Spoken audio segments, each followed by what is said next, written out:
فاطمہ اس کا علاقہ ہے.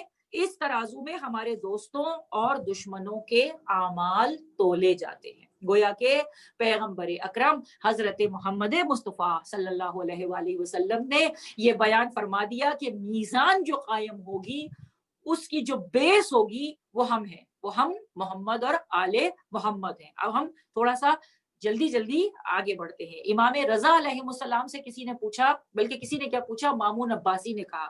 مامون عباسی نے کہا کہ آپ مجھے لکھ کر دے دیجئے وہ عقائد کہ جن کے اوپر میرا یقین رکھنا لازم ہو، وہ عقائد آپ مجھے لکھ کر دے دیں. تو امام رضا علیہ السلام نے اسے یہ مختصر طور پر یہ حدیث لکھ کر دی، وَيُؤْمِنُ بِعَذَابِ الْقَبْرِ وَمُنْكَرٍ وَنَكِيرٍ وَالْبَعْثِ بَعْدَ الْمَوْتِ والمیزان والصراط. یعنی مسلمان کے لیے ضروری ہے کہ وہ عذاب قبر، منکر و نکیر کے سوال کرنے اور قیامت کے دن دوبارہ اٹھائے جانے اور میزان اعمال کے بارے میں اور پل صراط کے بارے میں یقین رکھتا ہو، عقیدہ رکھتا ہو. یعنی یہ تمام چیزیں جو ہیں وہ ان کو ہمیں دیکھنا پڑے گا اور ان کو ہمیں سہنا پڑے گا اور وہاں سے ہمیں گزرنا پڑے گا. زیارت مطلقہ میں امیر المومنین علی ابن ابی طالب علیہ السلام کی زیارت میں ہم ایک جملہ پڑھتے ہیں، السلام علیک یا میزان الاعمال. آپ پر ہمارا سلام ہو اے، یعنی جس پہ تولا جانا ہے. امیر المومنین علی ابن ابی طالب علیہ السلام کے لیے ہم سلام کریں، السلام علیک یا میزان الاعمال، اے میزان اعمال کی میزان، آپ پر ہمارا سلام ہو. اب یہ فائدہ دے گی، یہ محبت امیر المومنین علی ابن ابی طالب علیہ السلام ہمیں ہر جگہ فائدہ پہنچانے والی ہے. یہ امیر المومنین علی ابن ابی طالب علیہ السلام سے محبت یہ رائگاں جانے والی نہیں ہے. یہ امیر المومنین علی ابن ابی طالب علیہ السلام سے الفت و عقیدت و پیار و محبت یہ ہمارے کام آنے والا ہے. یہاں دنیا میں بھی کام آنے والا ہے اور آخرت میں بھی کام آنے والا ہے. دنیا میں بھی کام آنے والا ہے اور آخرت میں بھی کام آنے والا ہے. دنیا میں کس طرح سے کام آنے والا ہے کہ 100 بار، وہ ایک شعر میں اس کو بیان کر دیتی ہوں کہ 100 بار لے گئی سرے بازار مفلسی، 100 بار لے گئی سرے بازار مفلسی، ہر بار میں نے اپنا عقیدہ بچا لیا، ہر بار میں نے اپنا عقیدہ بچا لیا. میں نے پڑھی تھی اپنی حفاظت کے واسطے، ناد علی نے پورا علاقہ بچا لیا. یا علی اللہم صلی علی محمد وآل محمد وعجل فرجہم. تو یہ علی کی محبت جو ہے، میرے مولا علی کی محبت ہمیں کہیں ناکام نہیں ہونے دے گی، ہر جگہ کام آنے والی ہے. مولا کے جتنے فرمودات میں آپ کی خدمت میں عرض کر رہی ہوں اور آپ تمام ذاکرین اور خطبہ کرام سے اچھے خطبہ سے آپ سن رہی ہیں، علماء کرام سے سن رہی ہیں اور ہمیشہ سنتی ہیں. ہماری تو زندگی گزر گئی یہی سنتے ہوئے، امیر المومنین کے فضائل بس یہ سنتے ہوئے کہ بس علی کی محبت میں ہمیں جینا ہے اور علی کی محبت میں ہمیں مرنا ہے. موت آئے تو ان کے نام پر، زندگی رہے تو اس لیے کہ ہمارے علی نے ہمیں کبھی شرمندہ نہیں ہونے دیا. میرے مولا ہمیں کبھی شرمندہ نہیں ہونے. آپ ان سے محبت کر کے تو دیکھو. ہم تو ہر ایک سے کہہ رہے ہیں اس وقت، ظاہر ہے کہ بہت سے ایسے لوگ ہیں آن لائن مجالس کی وجہ سے، ہمارے اہل سنت برادران بھی جو ہے وہ ان مجالس کو سن رہے ہیں. بہت سارے ایسے اہل سنت برادران ہیں جو ان ایام میں اس وجہ سے وہ سن رہے ہیں کہ کیا کہا جا رہا ہے. تو ہم ان کے لیے بھی یہی کہہ رہے ہیں کہ آپ آئیے، تو آپ ان کے دروازے پر آئیے، تو یہ وہ ہیں جو آپ کو جنت تک پہنچا کر دم لیں گے. یہ ہمیں راستے میں نہیں چھوڑیں گے، اسی لیے تو ہم انہیں مانتے ہیں، اس لیے کہ یہ ہمیں کبھی شرمندہ نہیں ہونے دیتے. تو امام رضا علیہ السلام ارشاد فرما رہے ہیں کہ مسلمان کے لیے ضروری ہے کہ وہ عذاب قبر پر یقین رکھتا ہو، منکر و نکیر کے اوپر یقین رکھتا ہو، قیامت کے اوپر یقین رکھتا ہو، قیامت میں دوبارہ اٹھائے جانے پر یقین رکھتا ہو، سوال منکر نکیر کے اوپر یقین رکھتا ہو، میزان عمل کے اوپر یقین رکھتا ہو اور پل صراط کے اوپر اس کا عقیدہ قوی ہو. تو ظاہر ہے کہ یہ یقین ہمارا ہے اور ہم جو ہیں وہ انشاءاللہ ان کی محبت لے کر وہاں پہنچیں گے. تو یہ ہمارے، تو اب جیسا کہ میں آپ کے سامنے عرض کر رہی تھی کہ جب وہاں پہنچیں گے سوال ہوگا، منکر نکیر سوال کریں گے، وہاں بھی مولا علی انشاءاللہ مدد کریں گے. اور بار بار یہ کہہ رہی ہوں کہ خوش فہمی میں نہ رہیے گا. ہم خوش فہمیوں میں بہت مبتلا ہو گئے. بعض اوقات ایسے شاعر ایسی بات بیان کر دیتے ہیں کہ خوشی تو ہوتی ہے، بہرحال وہ بھی اپنے جذبہ محبت کا اظہار کرتے ہیں، مگر بعض اوقات قلم کو ذرا سنبھالنا پڑتا ہے، بہت ہی سنبھل کر.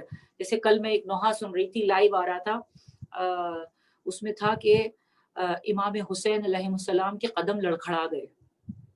اگر امام حسین علیہ السلام کے قدم لڑکھڑا جاتے تو واقع کربلا کا یہ رنگ نہ ہوتا. ایک لمحے کے لیے بھی ہندو شاعر کہہ رہا ہے، ہندو شاعر نے کہا ہے، بھوم ڈگو پربت ڈگو ڈگو ترائن گین، عرش ڈگو کرسی ڈگو پر نہ ڈگو پائے حسین.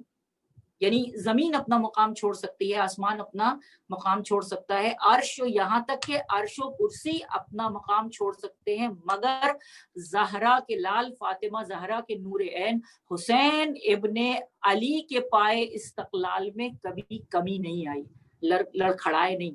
تو جب لکھا جائے نا، یا پڑھا جائے، نوحہ پڑھا جائے، یا آپ مرثیہ پڑھنے والے ہیں جو بھی ہیں، تو ذرا سا غور کریں ہم کیا پڑھ رہے ہیں، تو اس کو دیکھیں. تو لڑکے تھے، جوان بچے تھے، ظاہر ہے کہ یہاں پہ تھوڑا سا اردو کا مسئلہ بھی ہے، ان کو نہیں سمجھ میں آتا، لیکن ان کی تصحیح ضرور کی جانی چاہیے کہ حسین ابن علی کے قدم لڑکھڑا گئے. تھر تھرانے کا لفظ کہا جا سکتا ہے کہ ہاتھ تھر تھرا رہے تھے، لیکن بہرحال لڑکھڑانے کا لفظ جو ہے وہ قدم سے متعلق، انہوں نے کہا کہ قدم حسین کے لڑکھڑا گئے. اگر امام حسین کے قدم لڑکھڑا جاتے تو ظاہر ہے کہ جس کے خود قدم لڑکھڑا رہے ہوں وہ منزل تک کسی کو کیا لے کر جائے گا، نعوذ باللہ. تو بہرحال ایسا ہرگز بھی نہیں ہے. جس نے پورے گھر کی اپنے قربانی دے دی اور اس کے بعد یعنی 72 لاشیں اٹھانے کے بعد جس نے جمع مردی کے ساتھ مقابلہ کیا ہے، ممکن نہیں ہے کہ ان کے قدم لڑکھڑائے ہوں. بہرحال ایک بات تھی جو آپ سے کی، تو یہ جو ہستیاں ہیں یہ ہمیں وہاں تک لے جانے والی ہیں جہاں تک جانے کے ہم متلاشی ہیں، جہاں تک جانے کی ہماری خواہش ہے. میری اور آپ کی خواہش کیا ہے؟ میں نے دوسری پہلی مجلس میں عرض کیا تھا کہ ہماری اور آپ کی عموماً لوگ ہمیں یہ جواب دیں گے کہ ہم کیا چاہتے ہیں آخرت میں، ہم کیا چاہتے ہیں. ہم کہیں گے کیا کہیں گے؟ جنت. ہم کہیں گے جنت. لیکن میں نے آپ سے عرض کیا تھا کہ نہیں، جنت تو بہت چھوٹی سی قیمت ہے، لقائے پروردگار، قرب الہی. امام حسین نے کیا چاہا؟ خدا سے رشتہ، پروردگار سے رشتہ، اللہ سے رشتہ، اللہ سے رابطہ. تو ہمارا جو دنیا میں ایک ایک اسٹیپ جو ہے وہ خدا سے رابطے کے ساتھ ہو. امام حسین علیہ السلام کی یہ مجالس ہیں، پہلے عشرے کا بہت ہی روحانی اثر ہوتا ہے. تو کوشش کریں کہ اب وہ ماحول تو ہم نہیں بنا پا رہے ہیں اپنے گھروں سے. یقین مانیے کہ نہیں، بالکل دل جو ہے نا وہ مطمئن نہیں ہو رہا ہے، اور بہت ہی دکھ ہوتا ہے کہ وہ سب کچھ نہیں ہے. لیکن بہرحال پھر بھی ہم یہ کوشش کریں کہ اپنے عمل کو وہاں تک لے جانے کی کوشش کریں کہ ہمارا رابطہ خدا سے مستحکم ہو، ہم اللہ سے قرب حاصل کرنے کی کوشش کریں.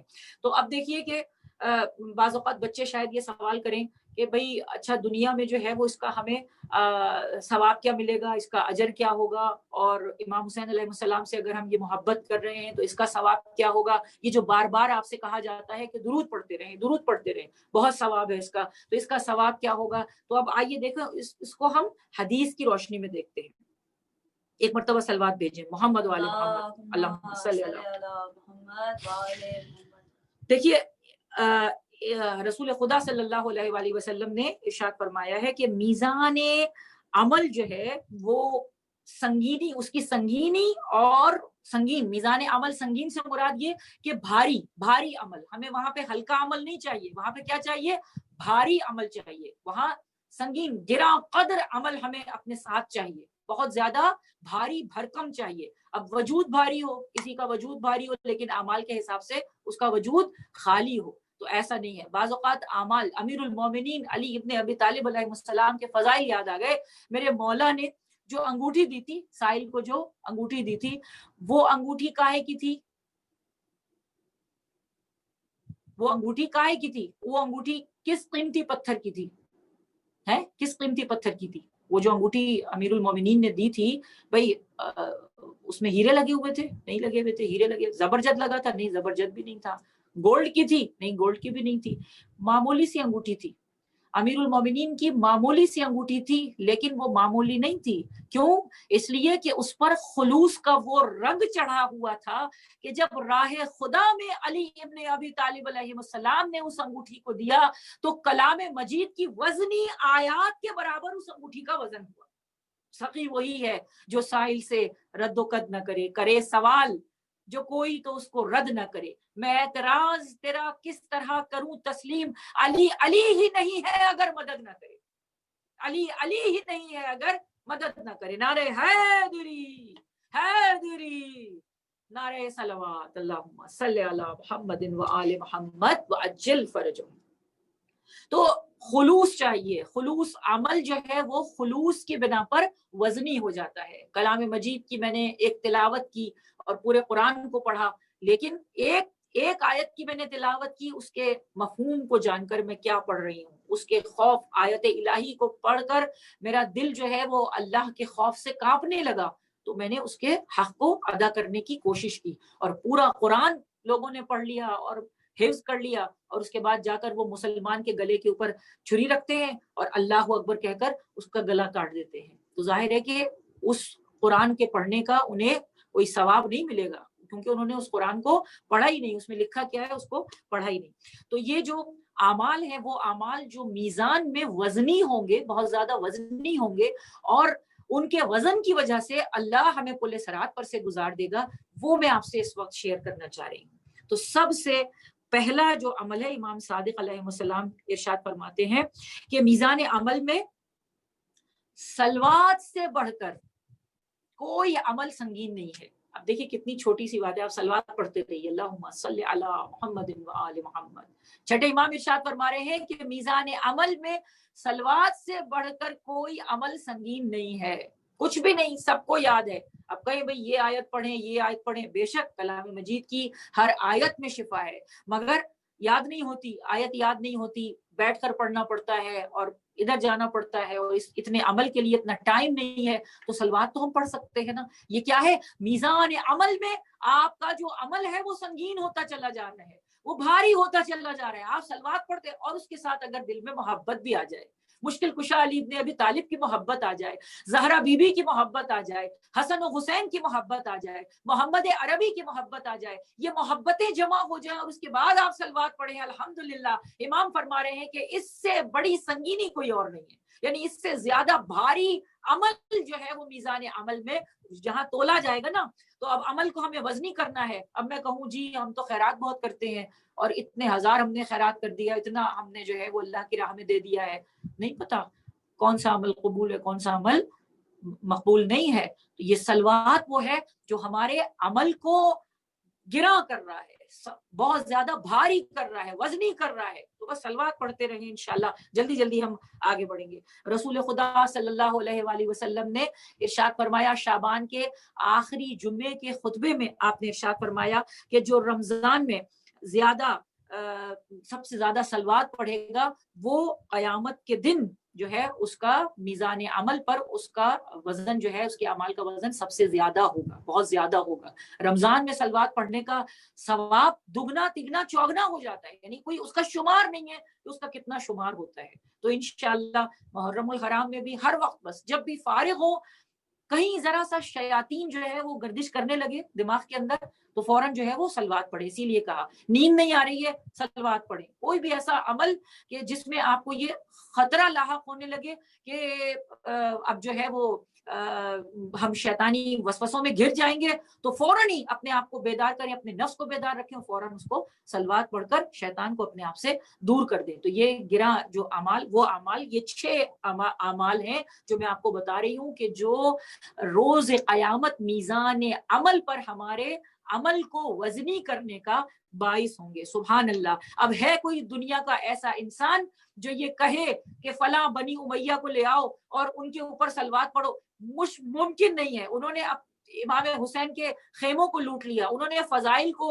اب آج کل دیکھیں نا فضائل لوٹے جا رہے ہیں، ان کے امام علی کے جو معجزات ہیں وہ، اور قول اقوال ان کو نقل بھی نہیں کیا جاتا کہ یہ قول جو ہے وہ مولا علی کا ہے یا امام جعفر صادق کا ہے یا امام محمد باقر کا ہے۔ اس کو وہ اپنی طرف سے جو ہے وہ فضائل جو ہے وہ جمع کر کے اور واقعات جو ہیں وہ جمع کر کے وہ بیان کیے جا رہے ہیں، وہ کرتے رہے، مگر لائق درود و سلام محمد اور آل محمد علیہ السلام کے سوا کوئی اور نہیں ہو سکتا۔ اس میں وہ چوری نہیں کر سکتے۔ نماز قبول نہیں ہوتی، شافعی کہتے ہیں، شافعی کہتے کہتے مر جائے گا، اے محمد اور آل محمد آپ کی فضیلت و افتخار کے لیے یہ کافی ہے کہ بغیر آپ پر درود بھیجے کسی بھی اسلام کے کسی بھی فرقے کی نماز قبول نہیں ہوتی۔ سبحان اللہ. تو یہ ہے محمد اور آل محمد علیہ، اور ہم اگر محبت کے ساتھ صلوات بھیجتے ہیں انشاءاللہ تو ثواب جو ہے وہ دگنا تگنا چوگنا ہوتا چلا جائے گا اور وہاں پر گراں قدر ہو جائے گا. دوسرے کیا ہے؟ امیر المومنین علی ابن ابی طالب علیہ السلام کی حدیث بیان کری. امیر المومنین علی ابن ابی طالب علیہ السلام ارشاد فرما رہے ہیں کہ کلمہ شہادتین جو پڑھتا ہے، یعنی صرف اتنا پڑھ لے لا الہ الا اللہ محمد رسول اللہ علی ولی اللہ، کلمہ شہادتین پڑھتا ہے تو اس کے پڑھنے سے اس کا عمل روز قیامت میزان پر وزنی ہو جائے گا، وزن اس کا ہو جائے گا، گراں قدر ہو جائے گا. تو کلمہ شہادتین بھی مشکل نہیں ہے. اب جلدی جلدی ٹائم ہمارے پاس بہت کم رہ گیا ہے. تیسرے کیا ہے؟ حسن خلق. پیغمبر اکرم محمد مصطفیٰ صلی اللہ علیہ وآلہ وسلم ارشاد فرماتے ہیں کہ حسن خلق، اچھے اخلاق کے ساتھ کوئی دنیا سے چلا جاتا ہے اور پھر اس کے بعد جب وہ میزان عمل پر پہنچے گا، یہی عدالت الہی ہوگی کہ وہاں پر اس کا وزن کیا جائے گا. تو جس نے اللہ کی مخلوق کے ساتھ اخلاق کا مظاہرہ کیا ہوگا اور ان کی باتوں کو سنا ہوگا اور ان کے ساتھ اچھے اخلاق کا مظاہرہ کیا ہوگا، تو پروردگار عالم اس کے عمل کو وزنی کر دے گا. تو خدا کے لیے، کس کے لیے؟ خدا کے لیے، قربت خداوندی کے لیے. حسن خلق کے اوپر مجالس میں بہت ساری پڑھ چکی ہوں کہ رسول خدا نے وعدہ فرمایا ہے کہ جو حسن خلق کے ساتھ آئے گا تو وہ جنت کے جس دروازے سے چاہے وہ داخل ہو جائے گا. اس کے بعد ہے نمبر 4، محمد اور آل محمد علیہ السلام کی محبت. محمد، یہ جو آپ نے پہلی جو میں نے حدیث بیان کی نا، رسول خدا نے فرمایا کہ میں علم کی ترازو ہوں اور علی اس کے پلڑے ہیں، حسن حسین اس کے ڈورے ہیں، فاطمہ اس کا علاقہ ہے. اس ترازو میں ہمارے دوستوں اور دشمنوں کے اعمال تولے جاتے ہیں. تو یہاں پر پھر وہی بات آ گئی، پھر ارشاد فرمایا کہ چوتھی چیز جو ہمارے اعمال کے وزنی ہونے کا باعث بنے گی وہ کیا ہے؟ محمد اور آل محمد علیہ السلام سے محبت. دل کے اندر محبت اور اس کے بعد اپنے اعضاء و جوارے سے اس کا اظہار. محبت تو ہے، یہ کون کہہ سکتا ہے کہ ہم ان سے محبت نہیں کرتے؟ دشمن بھی ان سے کہے گا کہ ہم محبت کرتے ہیں. بہت سارے ایسے لوگ ہیں جو یہ کہتے ہیں ہم ان سے محبت کرتے ہیں، مگر عمل میں بالکل کورے ہیں. تو عمل جو ہے وہ ہمیں اختیار کرنا پڑے گا اور اپنے عمل سے یہ ثابت کرنا پڑے گا. پھر رسول خدا ایک اور اسی کے ذیل میں ایک اور حدیث پہ بیان کر رہے ہیں کہ میری اور میرے اہل بیت کی محبت، میری اور میرے اہل بیت کی محبت 7 مقامات پر تمہارے کام آنے والی ہے. دیکھیں کس قدر ہمیں پرچہ کھول کر دیا ہے کہ کیا چیز کہاں پر کام آنے والی ہے. تو ہمیں جو اپنا بیگ ہے نا، اپنا بستہ جو ہے وہ ہمیں تیار کر کے رکھنا ہے، ہمیں اپنا زادرہ تیار کر کے رکھنا ہے. ایسا نہ ہو کہ گناہوں کا بوجھ پشت پر لدا ہو اور بغیر تیاری کیے ہم اس امتحان کے پرچے میں پہنچ جائیں. تو انشاءاللہ پیغمبر اکرم اس حدیث کے ذیل میں ارشاد فرما رہے ہیں کہ میری اور میرے اہل بیت کی محبت 7 مقامات پر نافع ہے، نفع پہنچانے والی ہے. سب سے پہلے کیا ہے؟ موت کے وقت. یہ امیر المومنین نے بھی کہا تھا، موت کے وقت سب سے زیادہ کیا؟ موت کے وقت. دوسرے قبر میں. تیسرے قبر سے خارج ہونا، وہ بھی ایک مرحلہ ہے، پوری ڈیٹیل ہے اس کی، قبر سے خارج ہوتے وقت. چوتھے نامہ اعمال میں جب منکر نکیر آئیں گے نا، ہمارے نامہ اعمال کو پوچھیں گے یہ کیا یہ کیا یہ کیا، پھر اس کے بعد ہم سے اسٹیمپ لگوائیں گے، ہم ہی اس شہادت کی انگلی سے لکھیں گے اور اس کے بعد ہمارے ناخن کے ذریعے سے اس کو بند کریں گے، سر بمہر کریں گے اور اس کے بعد وہ ہمارے نامہ اعمال کو جو ہے وہ گلے کے اندر لٹکا کے وہ چلے جائیں گے. تو یہ کیا ہے کہ نامہ اعمال کے وقت ان کی محبت کہاں کام آ جائے گی؟ وہ آ جائیں گے، اعمال کو ہمارے وزن دینے کے لیے آ جائیں گی. یہ جو محبت ہے یہ وہاں پر وزن دے دے گی. اس کے بعد نمبر 5، قیامت کے دن اس کی ہولناکیوں سے لوگ ڈریں گے، خوفناک دھماکہ ہوگا. ایک چھوٹا سا دھماکہ ہو جاتا ہے، دل باہر آ جاتا ہے، تو وہ قیامت کیسی ہوگی، ہولناکیاں اس کی. تو قیامت کے دن. اس کے بعد نمبر 6، میزان عمل پر. میزان عمل پر جہاں اعمال کو تولا جا رہا ہوگا تو ان کی محبت جو ہے وہ کام آ جائے گی.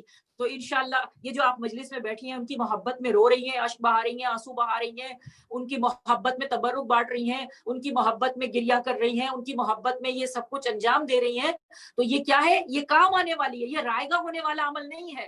تو یہ اس کا ریوارڈ جو ہے وہ ہمیں ملنے والا ہے، دنیا میں بھی ملے گا اور آخرت میں بھی ملے گا. ان کی محبت تو دنیا کے لیے بھی فائدہ مند ہے اور آخرت کے لیے بھی فائدہ مند ہے. اور نمبر 7، پیغمبر اکرم ارشاد فرما رہے ہیں کہ پل صراط پر جب تم گزرو گے تو ان کی محبت جو ہے وہ کام آنے والی ہے. تو یہ اس کے ذیل کی یہ 7 چیزیں میں نے بیان کی. ہم کہاں پر تھے؟ 4 چیزوں پر، یعنی محمد اور آل محمد کی محبت. نمبر 5 جو میں عمل کے گرا ہونے کے بارے میں گفتگو کر رہی ہوں، اس کا یہ نمبر 5 ہے، 5واں نمبر، اور بہت ہی خوبصورت ہے، بہت ہی خوبصورت ہے. الہی پروردگار سے دعا کریں. امیگریشن کے لیے بہت سارے لوگ، ہماری بہنیں پریشان ہیں، اور اس وقت مجھے ذہن میں بھی آ گیا بہت سارے، میں نے دل میں نام لے لیا ہے، جو جن کا ابھی تک بھی یہاں پر امیگریشن کا مسئلہ حل نہیں ہوا ہے. پروردگار ان کے یہ مسائل حل فرما دیں. اور آپ وہ تمام مومنات جن کے امیگریشن کا پرابلم ہے اور ابھی تک وہ مسئلہ ان کا حل نہیں ہوا ہے، اس بات کو سن کر آپ انشاءاللہ عہد کریں کہ آپ نے یہ کام کرنا ہے. انشاءاللہ ان کے صدقے میں آپ کی یہ حاجت پوری ہوگی، اور انشاءاللہ آپ کا یہ امیگریشن کا مسئلہ اسی سال انشاءاللہ پورا ہوگا. آپ خلوص نیت کے ساتھ یہ نیت کریں. کیا نیت کریں؟ کہ جہاں میزان عمل میں میرے عمل جو ہے وہ بھاری ہو جائیں، وزنی ہو جائیں، وہیں یہ 5واں عمل جو دنیا میں ہم انجام دیں گے، اور اس کا اجر ہمیں دنیا میں بھی ملے گا اور آخرت میں بھی ملے گا. وہ 5ویں چیز کیا ہے؟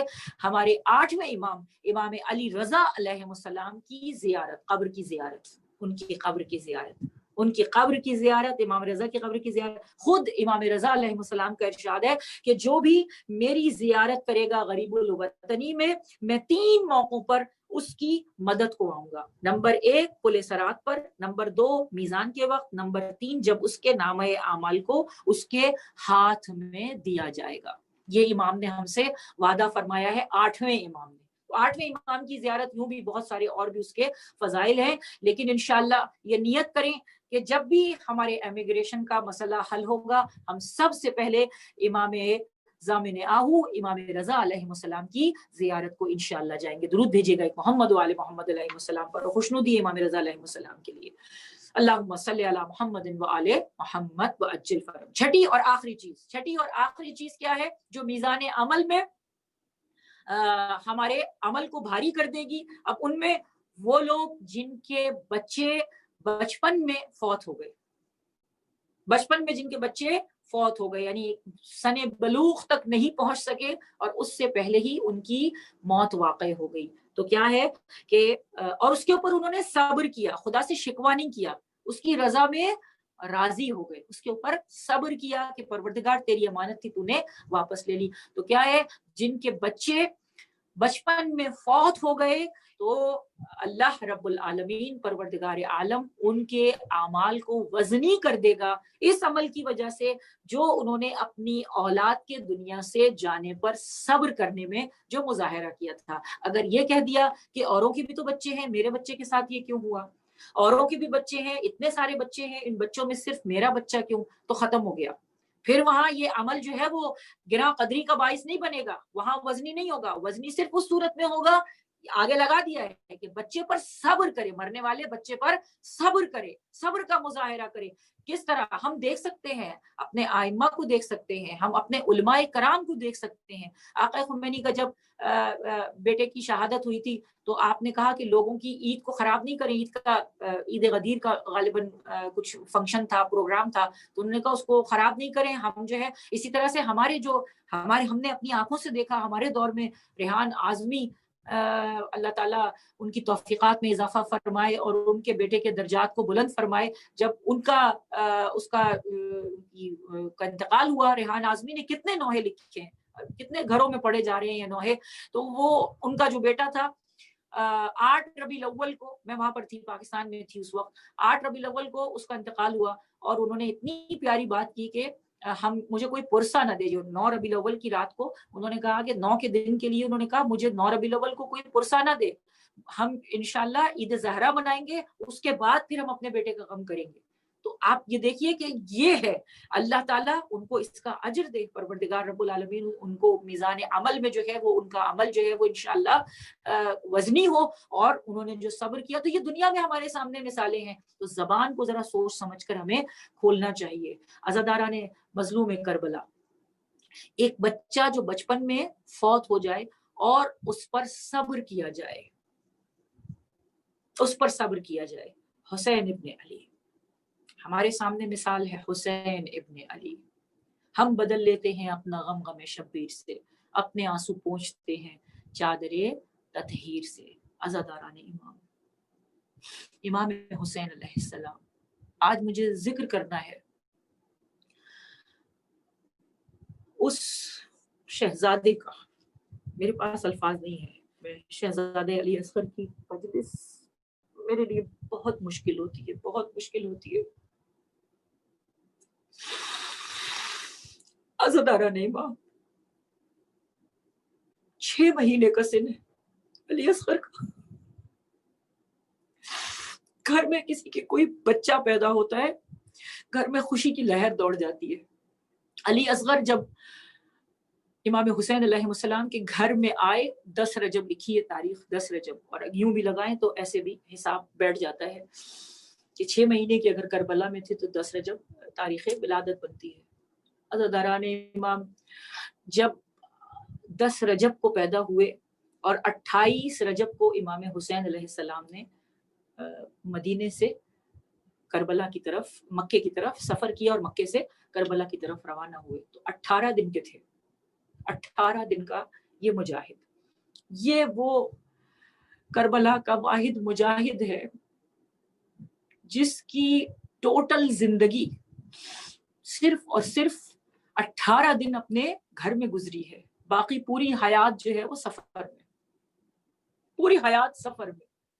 اور عزاداران امام ایک ہمارے عالم دین ہیں، رائٹر ہیں، انہوں نے ایک کتاب لکھی ہے شہزادہ علی اصغر پر، 900 صفحات کی، جس کی زندگی 6 مہینے ہو، اور جس نے یعنی جو ابھی بولنا نہیں جانتا، ابھی چلنا نہیں جانتا، اس کی حیات یہ محمد اور آل محمد ہے، تو ہم یوں نہیں مانتے، معرفت کا سمندر ہیں یہ ہستیاں، معرفت کا سمندر ہیں عزاداران امام، وسیلہ ہے، وسیلہ ہے، اور علی تو علی اصغر تو خود وسیلہ ہے حوائج کے پورا ہونے کا۔ بہت ساری میری بہنوں نے درخواست کی ہے ہمارے لیے یہ دعا کریں، ہمارے لیے یہ دعا کریں، باب الحوائج کے صدقے میں آپ سب کی پروردگار حاجتوں کو پورا فرماتے ہیں۔ بس آج میں مجلس کے بعد ایک ایک کے لیے دعا نہیں کرواؤں گی، اس لیے کہ یہ جو ششماہ ہے نا، اس کے مصائب ایسے ہیں کہ پھر دل نہیں چاہتا کہ جب رباب کا اصغر نہیں رہا تو ہم اپنے لیے کیا مانگے۔ عزاداران امام، اس ماں کے دل سے پوچھئے، اس ماں کے دل سے پوچھئے، ہم اس کے ششماہے کے صدقے میں ملے گا، آپ بس متمسک ہو جائے، اس دروازے سے متمسک ہو جائے۔ آج یہ نہیں کہے کہ ہمیں بچہ دے دے، ہمیں اولاد دے دے، دے گا پروردگار، آپ متمسک ہو جائیں، ارتباط حاصل کریں، آپ اس دروازے سے وابستہ ہو جائیں، انشاءاللہ آپ کی مرادیں پوری ہو جائیں گی۔ مگر آج روئیں، روئیں اور رونے کے حق کو ادا کریں، کوشش کریں کہ رونے کے حق کو ادا کریں۔ وہ ماحول تو فراہم نہیں ہو سکتا، نہیں، جناب زہرا آپ کی آواز کو سن رہی ہیں، ملائکہ آپ کی آواز کو سن رہے ہیں، خود پروردگار عالم آپ کی آواز کو سن رہا ہے، رسول خدا بال بکھرائے ہوئے، سر پر خاک ڈالے ہوئے آپ کے گھروں میں آئے ہوئے ہیں، آپ کے اطراف موجود ہیں، اور آج آپ کے گھر میں میں نے کہا تھا نا اپنے دروازوں کو کھول دیا کریں، مین دروازے کے لاک کو کھول دیا کریں، نہیں معلوم کون آنے والا ہے، اپنی دانش میں بلائیے، بی بی آؤ، آج تمہارے بچے کا ہم ماتم کریں گے۔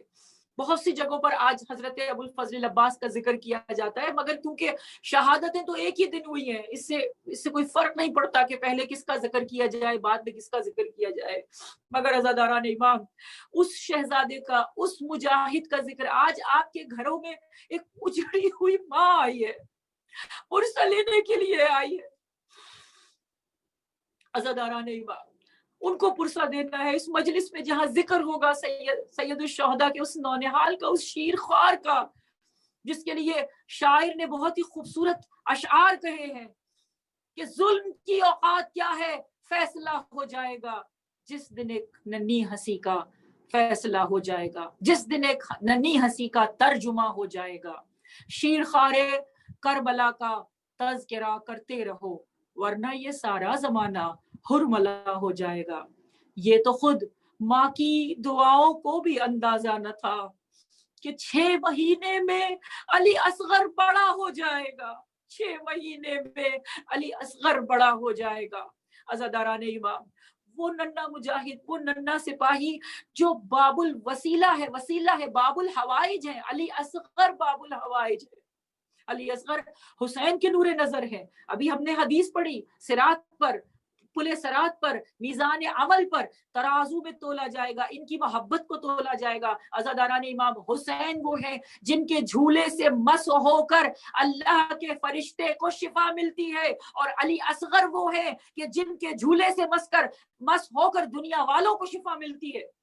علی اصغر حسین کے وارث ہے، علی اصغر رسول کے وارث ہے، علی اصغر علی کے وارث ہیں، علی اصغر کلام الہی کے وارث ہے، علی اصغر قرآن ناطق ہے، علی اصغر قرآن ناطق ہے۔ یہ قرآن جو حسین کے ہاتھوں پر تھا، یہ قرآن جو حسین ابن علی نے اپنے ہاتھوں پر اٹھایا تھا، ملعونوں نے کیا کیا؟ وہ قرآن پڑھنے والے تھے، وہ اللہ اکبر کہنے والے تھے، انہوں نے اقطع کلام الحسین کہہ کر حسین کے کلام کو قطع کروا دیا۔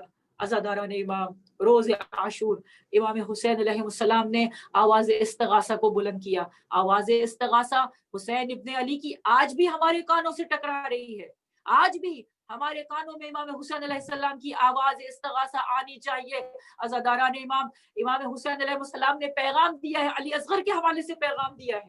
آپ نے یہ پیغام دیا کہ میرے شیعوں کو میرا سلام پہنچا دینا، اور ان سے یہ کہنا کہ کاش کہ میرے شیعوں تم اس وقت ہوتے، ایک تو یہ کہا آپ نے کہ ٹھنڈا پانی پینا تو میری پیاس کو یاد کرنا، اور دوسرے آپ نے یہ کہا کہ کاش تم اس وقت ہوتے، اے میرے شیعوں کاش کہ تم اس وقت ہوتے کہ جب میں اس ننھے صغیر کے لیے ایک بوند پانی کا سوال کر رہا تھا۔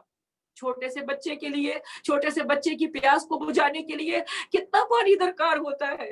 اس دنیا اور وہ فرات کی نہریں رو رہی ہے، آج بھی آنسو بہا رہی ہے کہ فرات بہتا رہا اور علی اصغر پیاسے شہید ہو گئے، وہ ننھا سپاہی پیاسا شہید ہو گیا۔ عزاداران امام، آپ نے سنا ہوگا 1950 میں یا 1951 میں غالباً ایک کانفرنس ہو رہی تھی، وہاں ایک ہندو بھی آیا تھا، امام حسین علیہ السلام کے لیے کانفرنس ہو رہی تھی، اور وہ یہ کہہ کر چلا گیا تھا کہ میں کیا بولوں اس قوم کے بارے میں کہ جہاں 6 مہینے کے بچے کو پیاسا مار دیا گیا، پیاسا ذبح کر دیا گیا، اور اس کے لیے جس اوزار کا، جس تیر کا انتخاب کیا گیا، وہ تیر کون سا تیر ہے؟ عزاداران امام، یہ رونے کے لیے کیا کافی نہیں ہے کہ وہ ننھا سا بچہ اور اس ننھے سے بچے کی ننھی سی گردن؟ تیر تو لکڑی کے بھی ہوتے ہیں، تیر تو لوہے کے بھی ہوتے ہیں، یہ علی اصغر کے لیے دین والا تیر، اللہ اللہ، ماں کلیجہ پکڑے رہی۔ میرے پاس ترجمانی کے لیے الفاظ نہیں ہے، بی بی رباب مجھے معاف کر دینا میری شہزادی، میں آپ کے غم کو بیان نہیں کر سکتی، میری شہزادی، آپ کے غم کا میں کیسے اندازہ لگا سکتی ہوں؟ عزاداران امام، ہم بیان نہیں کر سکتے۔ روز عاشور امام نے آواز استغاثہ کو بلند کیا۔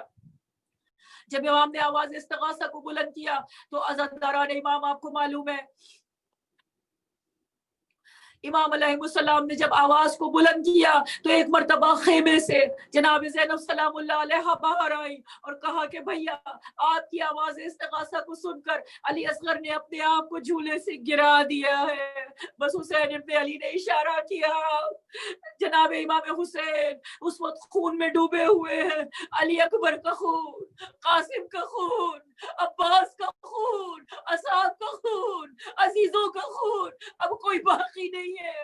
عزادارو، میرے مولا نے جناب علی اصغر کو طلب کیا، جناب ام رباب بچے کو لے کر آئی۔ ایک مرتبہ جناب ام رباب نے دیکھا عرب کی تپتی ہوئی دوپہر ہے، لا رہی تھی، ایک مرتبہ روکا، اس کے بعد ایک اجلی سی چادر لے کر آئی، کہا دھوپ بہت تیز ہے، میرا بچہ پیاس کی شدت سے جاں بلب ہے، اے میرے والی یہ چادر اس کے اوپر ڈال لیجئے۔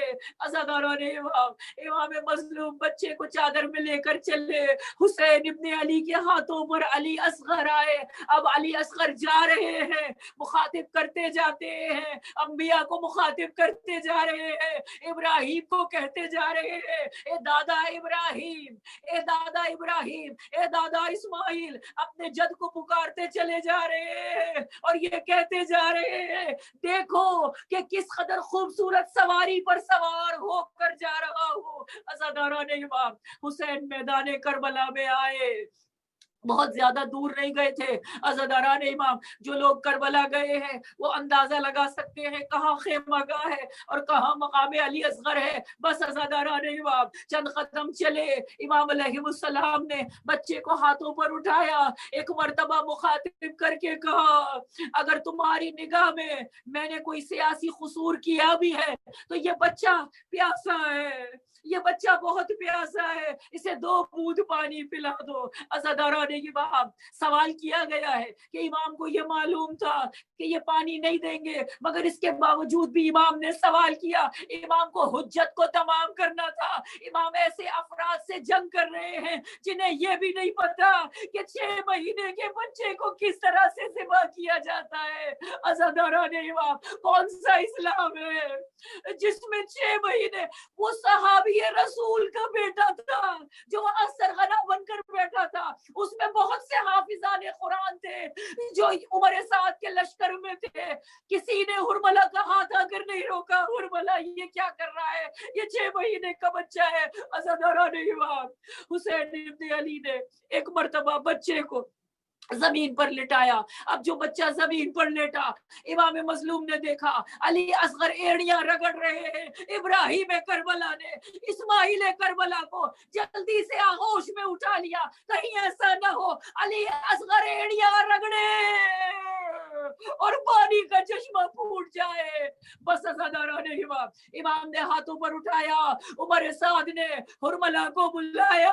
مجھ میں تاب نہیں ہے میں بیان کر سکوں. عزاداران امام, حرملہ نے تیر چلایا. تیر کون سا تھا, تیر کون سا تھا, تیر سے شعبہ تھا. عزاداران امام, اس کا انداز کچھ ایسا تھا, سامنے کی طرف ایک تیز دھار نوک تھی اور دونوں طرف اس کے تیز دھار نوکیں نکلی ہوئی تھی, خنجر کی مانند تھا, تینوں طرف نوکیں نکلی ہوئی تھی. عزاداروں, اس ملعون نے نیزہ چلایا, ادھر سے خیمے کا پردہ اٹھا. حرملہ, حرملہ میرا بچہ بے گناہ ہے, بہت پیاسا ہے. عزاداران امام, بس حرملہ نے نیزہ چلایا. علی اصغر اس کان سے اس کان تک ذبح ہوئے. انا للہ و انا الیہ راجعون. علی اصغر کا لاشا حسین نے ہاتھوں میں لیا. عزاداروں, امام خیمے کی اوٹ کی طرف پہنچے. ایک مرتبہ گھبرائے, خیال آیا ماں اس حالت میں دیکھے گی, برداشت نہیں کر سکے گی. الٹے قدموں واپس گئے, ابھی آپ اعمال کریں گی. انا للہ و انا الیہ راجعون, رضاً بقضائہ و تسلیما لامرہ. عزاداروں, میرے مولا علی اصغر کے لاشے کو لے کر آئے, خیمے کی اوٹ میں پہنچے, تلوار کو رکھا, علی اصغر کے لاشے کو رکھا.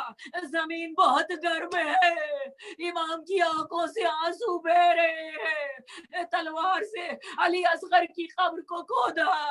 جب قبر تیار ہو گئی, مرزا دبیر نے مرثیے کے اشعار کہے, ارے لہو سے غسل تو اصغر کو دے چکی تھی قضا, ملی بصورت کافور شہد خاک شفا. اتارا قبر میں اصغر کا خوب بڑا لاشا اور لٹا کے خاک پہ قبلے کی سمت منہ پھیرا. پھر اپنے چاند کو جب خاک میں چھپانے لگے تو یا علی کہا اور لاش دفنانے لگے. یہ حال دیکھ کے قاصد نے کی مددگاری, لحد میں انگلیوں سے خاک ڈالی ایک باری، پکاری خیمے کے در سے یہ بانو دکھیاری، ارے یہ کس کی قبر کی ہوتی ہے رن میں تیاری، حسین بولے کہ صدمے نئے گزرتے ہیں، تمہارے ہنسلیوں والے کو دفن کرتے ہیں۔ عزاداران امام، جناب ام روام نے یہ حال دیکھا، جناب سکینہ آئی، اے بابا بھیا کو پانی پلا لائے، اے بھیا کو سیراب کر کے آ گئے۔ عزادارو ایک مرتبہ امام نے چادر کو ہٹایا، ابا کو ہٹانا تھا، بیویوں میں کوہرام برپا ہوا۔ حمید ابن مسلم کہتا ہے کہ اس کے بعد امام حسین خیمے کی طرف چلے گئے، اسے پھر لکھا ہے، پھر صاف کر کے ہاتھوں سے اصغر کی خوابگاہ، ارے باندھا ماما ننا سا میت کے سر پہ آ، اور قبلہ رو لحد میں لٹا کر پکارے شاہ، جلدی ہمیں بلائیو اے فدیہ الہ، ارے پانی نہ تھا جو شاہ چھڑکتے مزار پر، آنسو ٹپک پڑے لحد شیر خوار پر۔ لا لعنة الله على قوم الظالمين سيعلم الذين ظلموا أي منقلب ينقلبون۔